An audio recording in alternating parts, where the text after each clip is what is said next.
Ce pigeonnier contraceptif, tout simplement, c'est une solution qui permet de contrôler la population des pigeons sans les tuer. Et c'est un beau symbole puisque pendant des années, la mairie d'Aix-les-Bains, tout comme d'autres communes en France, capturait et gazait les pigeons.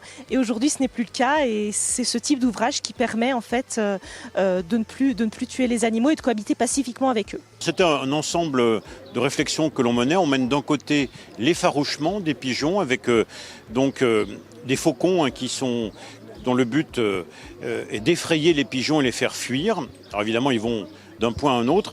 Et le deuxième élément et le nouveau, c'est ce pigeonnier contraceptif qui est le fruit d'une réflexion entre nos services, l'association des amis des bêtes également, avec une dame qui est décédée aujourd'hui, mais qui était un peu à l'origine de cette idée d'implantation de ce type d'équipement, il faut bien le dire, nouveau dans le paysage urbain. Alors il y a plusieurs méthodes de pigeonniers contraceptifs. La méthode choisie ici, c'est en fait de limiter les naissances en contrôlant les œufs. Donc en fait les pigeons sont nourris dans ce pigeonnier, ils sont abreuvés, donc spontanément ils ont tendance à venir, ils pondent dans le pigeonnier.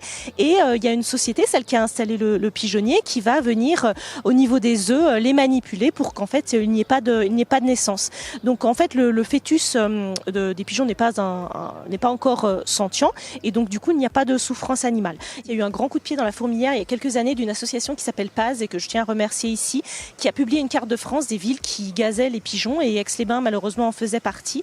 Et suite à ça en fait en tant qu'association savoyarde on a pu aussi contacter la mairie, parler de cette problématique et je dois ici remercier la mairie et tout le personnel municipal parce que il y a eu ce grand coup de pied dans la fourmilière mais sans volonté politique en fait il ne se serait rien passé.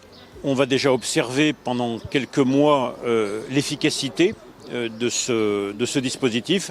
L'idée étant, s'il est concluant, d'en installer un deuxième, peut-être plutôt dans le haut de la ville, de façon que l'intégralité du centre-ville soit équipée.